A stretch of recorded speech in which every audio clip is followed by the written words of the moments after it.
Dude, I don't know how to handle this. The Leafs are in first place. Yeah, but with a little bit of an asterisk. Why? They've only beaten every team in their division. Let's go! Why not? The Toronto Maple Leafs! I guess my brand is a yell and scream. I don't script these. Are the Leafs alright? So what you get is from the heart. Welcome to LFR. Victory, puppies! Ilya Mikheyev scored! Anything is possible! Anything in the world! You can talk! Speed! Leafs! Oh no, we need a wardrobe change. The number 10 has been very good to me, but it's time for a change. I'll auction off my old jersey at some point, but it's time to change to 20, 2.0 if you will. Because in a Leaf uniform, the number 10 belongs and will always belong to George Armstrong. And beating the Habs, not a bad way to break in a new sweater. Leafs win! 4-2 over the Montreal Canadiens. You get a first goal, and you get a first goal, and you get a first goal. Let's talk about it. Heading into this game, the excitement. Two teams that haven't played against each other since a carnival to begin the season, and they both went on their own journeys of destruction. The 8-2-2 Habs, the 10-2-1 Leafs sitting 1-2 in the NHL's All-Canadian division. A clash of titans, a battle of juggernauts, and the Habs score like a minute in. Wow, do you gotta give it to Mark Bergevin, and wow, do you gotta give it to Josh Anderson. I didn't think he was gonna start like this. In this season and in this game, a one-man wrecking crew. First of all, he almost ruins William Nylander. Thank goodness Willie ducked out of the way of that. All I could picture was Patrick Laine getting destroyed by Jake McCabe. That's how close we were. Jake Muzzin with the puck along the boards, but here comes Josh Anderson again. Muzzin makes a terrible pass because he just made a split-second decision. Jonathan Drouin gets the puck, gives it to Josh Anderson, who streaks in with a pretty clear path. And no disrespect to Josh Anderson, but clear path or not, Freddie, that can't go in. Anderson goes low on Anderson. A minute and 16 seconds in, the Montreal Canadiens have the lead. And I noticed it in the moment, and then they brought it up on the broadcast. It's not quite the same without the fans in that building, is it? Anderson scoring just over a minute in. He's pumped up. The crowd is pumped up. So loud. That building is deafening. But without the fans to support it and really fill out the noise, that goal horn really loses a lot of its oomph. Josh Anderson streaking in, shoots, scores! It sounds like someone recorded my dishwasher while it's drying and cranked the volume. Dishwasher goal horn aside, now the Leafs are losing and they gotta find a way to come back. And they're getting outshot by a lot, so that's not good. But I noticed a few Leafs take it upon themselves to say, okay, I'm gonna get physical here. And to my surprise, Pierre Engvall coming in with speed and dropping a few really nice hits. That's how you stay in the lineup. Then he takes a high sticking penalty for his third penalty in 5 games this season. That's not good enough. I feel like I spend a ridiculous percentage of my life talking about Pierre Engvall, but he very clearly has the talent and the tools and the speed. It's just those little things that drive a coach wild. Luckily, the Leafs managed to kill that penalty, but the tone has been set. And throughout the rest of the first period and in the second, I mean right from that first shift, even before the first goal, when Josh Anderson was trying to take everybody's head off, there were some rough moments in this game. Mitch Marner, of all people, getting a piece of Josh Anderson, Anderson getting a piece of him on the way down. Austin Matthews nailing Ben Sherratt. He's playing with his size more and more every game. Corey Perry demolishing Justin Holl. A lot of fans not happy about that. But perhaps the most impactful, and I made that with a double entendre, unfortunately, Shea Weber and John Tavares behind the net, and Shea Weber falls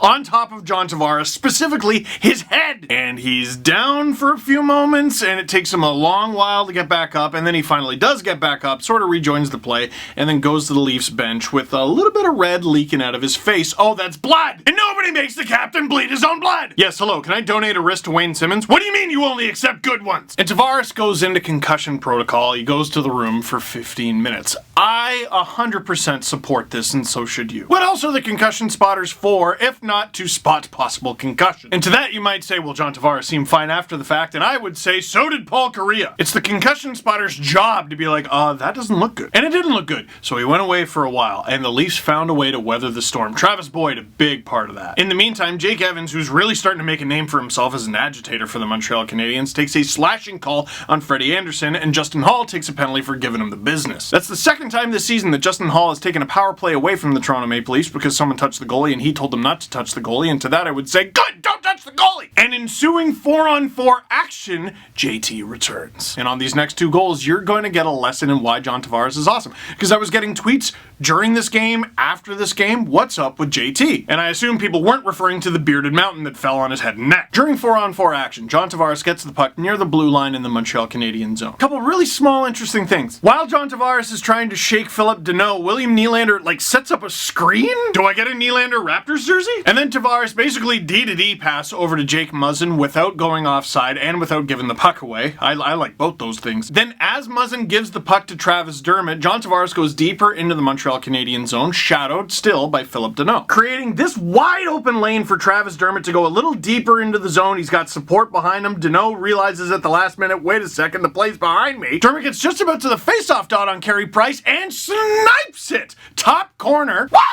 See, it is better without the goal horn. Travis Dermott back in the lineup and getting his first goal of the season. He deserves it. It's a tie game 1-1. Now, there's always going to be rumors about trades and stuff, especially in Toronto, and especially with a guy who's not always in the lineup. But Travis Dermott, the way he looks this season, the way he's improved this season after a nightmare 2019-20 where he was recovering from surgery, and then, I don't know if you noticed, something interrupted the season, the way he's just a puppy on the bench, always cheering on his teammates, and how much he seems to love being a Toronto Maple Leaf. Folks, Travis Dermott is a Toronto Maple Leaf. And you can come up with your reasons and say, well, what if this team offers you this or that? I'm a fan. I don't have to be rational. I just like him. And so now, tight game, tied game, and the Leafs head into the third with a power play because Zach Hyman got tripped. What's that? They called it embellishment. Doubt. That embellishment call made it 4-on-4 to start the third period, and oh, don't worry, we'll get there. But it also means that the last power play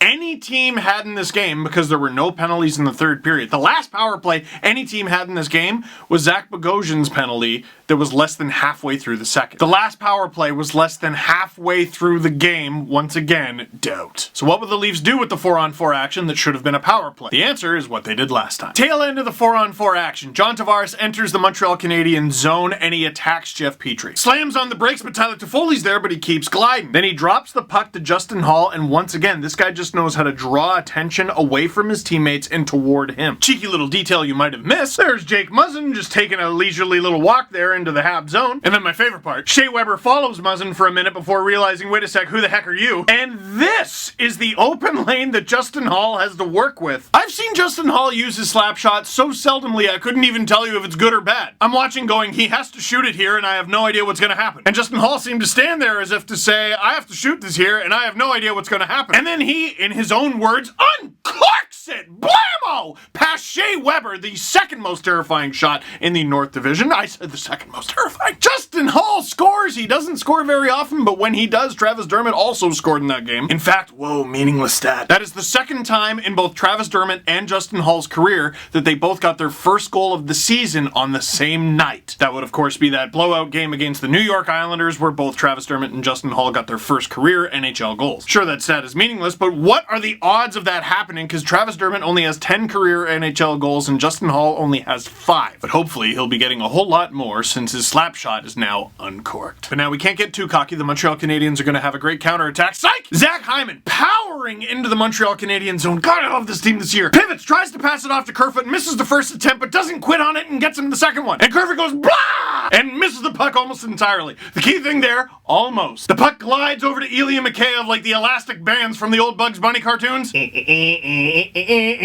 thought it was funny. And Ilya Mikheyev gets a square millimeter of that puck, just enough to chip it up into the Montreal Canadiens net. Once again, how silent that building is. Ah! Russian translation, soup's on, baby! Superman! Ilya Mikheyev!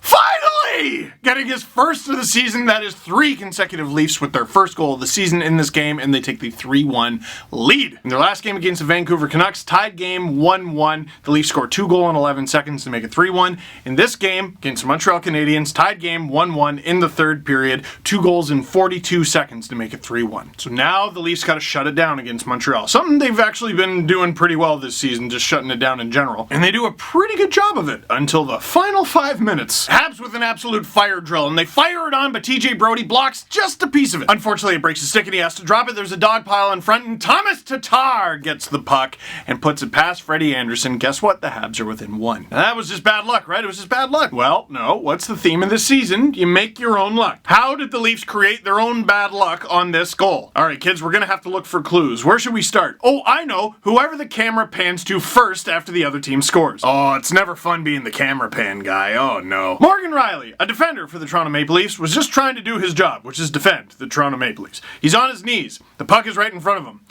And he just kind of yeets it. Now, of course, there is a time and a place to yeet the puck, but on your knees in your own slot and tape to the other team is why? That's what created it, and you saw the picture. He knew it. Poor Morgan Riley, but now the Leafs have a tougher job ahead of them. But good thing, in the minutes that followed, and the Leafs have done a really good job of this season, they did not allow Montreal to pull Carey Price. They've done a good job this season when they have a 1-goal lead late, or even a 2-goal lead, of keeping the other team's goalie in their net, not allowing them to get the extra attacker. But fortunately, Zach Hyman's favorite thing, besides hunting, chewing, and digesting vulcanized rubber, is scoring empty net goals. He does that on the backhand, and we are done, folks. The Leafs, 11-2-1. This is goofy. Do you have any questions? How do you deal with the stress? I deal with it the same way most other people do.